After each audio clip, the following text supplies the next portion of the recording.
here's what we're learning. The CEO says this is going to be very customer-focused. It's going to partner with eBay to let people buy cars at online auctions. There's a thought.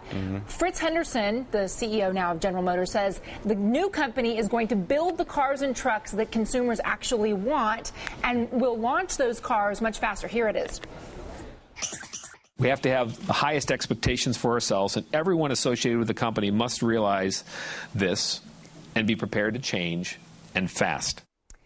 Henderson says GE will repay about $50 billion in government loans ahead of a 2015 deadline. It will save money by cutting management ranks by 35% and eliminating the position of North American president. Apparently, you don't need one of those, Dylan. Ah, good. That's beautiful. They talked about cutting management positions. That's very, very good. Yes.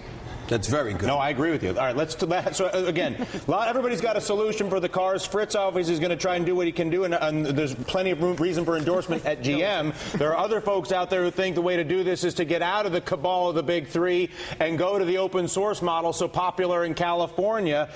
Jay Rogers, president of Local Motors, it's a new open source motor company.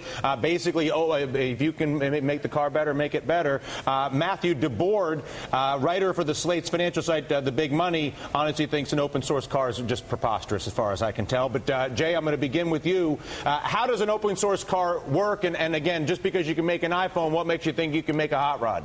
The most important thing for an open source car company is sort of what we do and what we don't do. What we don't do is we don't design cars by committee. We design cars by picking the most exciting and aggressive technologies and designs around the world and bringing them to market through hardcore engineering. For instance, our first car goes on sale later this year. We debut it in November. Deposits are starting to be taken July 15th. It's called the Rally Fighter. It's a niche vehicle with a clean diesel power plant that has some of the greatest style that has been seen on these sides of the pond since Harley Earl's days. And so how does the open? So hopefully we have a picture of that car because people like to see. Cars are a visceral thing, so I'd like to see that thing. It's got a fun name. And Stephen, you kind of nodded, thinking, look at that thing. See? Well, you know, again, it's jazzy, but at the end of the day, I like the fact that he talked about style because the reality is that you're assuming that any new car you buy is going to run correctly. Do you like it? Do you like how it looks? Do you like how it feels? Car is your identity. That's what it is. That's the whole thing. That's what it is. How does open source work with this? In other words, you say you guys decide what the design is. Where's the open source aspect of your business? We go out to our community. We've built the first online design and development car community in the world. We have thousands of designers across 120 countries, and these are very serious engineers. That's our car up on the screen. Awesome. And, it's very serious engineers, very serious enthusiasts, and very serious designers that come in and contribute. And all of this has developed what you see on the screen. All right. What's wrong with that? Where are the issues with that, Matthew, conceptually? Well, I think Local Motors is a great company. They have an interesting idea, and that the car looks incredibly cool.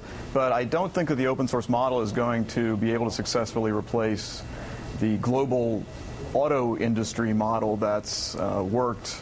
Is there any way to match it up? In other words, could GM adopt an open source aspect to their business and basically become a marketer and distributor of cars that are developed in collaboration with anybody who could contribute to the design?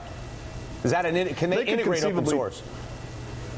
They could conceivably integrate aspects of open source. In particular, what they could probably wind up doing is absorbing some of the innovators in this area. But if you're looking for a total open source model, I don't think that's really feasible. I'd like to chime in there if I could. Please do. I think one of the things that we've found is that you need to be able to bring down the time to market. We've built the Rally Fighter in 13 months and for under $2 million. Now, we use a lot of off-the-shelf parts, but that kind of speed is what allows you to be able to take advantage of open source ideas. The current car development pipeline is upwards of 6 years, and that doesn't allow you to really bring in new ideas. So that's a big difference. Guys, forgive my ignorance. Please. I just need to ask this question. I want to know how the design of these cars, what you're doing, how does that factor into the vision that President Obama and his administration has been talking about in terms of the kind of cars that they're looking for in regards to their, their energy policies? Matthew, do you have any insight on that? Well, I do. I mean, Jay's company is doing a vehicle that could fit into that project. The question is whether they'd be able to design a vehicle that's affordable and whether they'd be able to build enough of them over the long haul. But do you have any sense, to Stephen's point, does anybody have any sense as to what... Jonathan, go ahead. The question for Jay is how much is this car going to cost, and what's the miles per gallon, and all those other things that people want to know about now when they're thinking of buying a car? John, that's an awesome question. The car is a $50,000 car, and it gets 36 miles per gallon on the highway, and that's just the beginning. We've got the opportunity to integrate an electric power plant when the cost point for batteries comes down within the next 2 years, and we can move to do that within a matter of months as opposed to within a matter of years. And is there a market for a $50,000 car? I mean, it seems a little steep for especially in this the average American. Yeah, the average American consumer. I think you need to look beyond what we are in terms of a car. We serve niche parts of the industry. We're very different than the standard automotive company, so we make each model in lots of several thousand as opposed to tens of thousands or hundreds of thousands. When you talk at those numbers, there is a market for cars like that. All right, listen, interesting stuff. We'll continue with this one. If you have more open source cars or not open source, whatever it is, if we could just see some American cars that are... You want to drive. Yeah, that's all we're all talking. I don't care who makes them. Like to Jonathan's point, cars that you want to drive and cars that are affordable. Right. Remember, you got people. Of course. Even when people get their jobs back, how reluctant are they going to be about spending money? Yep. No, I know. We have an event today going on that shows our community involvement. We host this thing called Burgers, Cars, and Welding, and at our Boston Micro Factory today, we have an event where we're going to have several hundred people there gathering around and learning about our cars, and we're taking it straight. Like if we came up, could we use the torch? Could we do anything? Could we work? And you can also see our clean diesel engine in action, and you can see how the car is put together. It's about education and welding. I applaud his vision. All I'm saying is that you can invite people, all you want to. At the end of the day, it's about, can I afford it? Yep. Yes or no? Yep.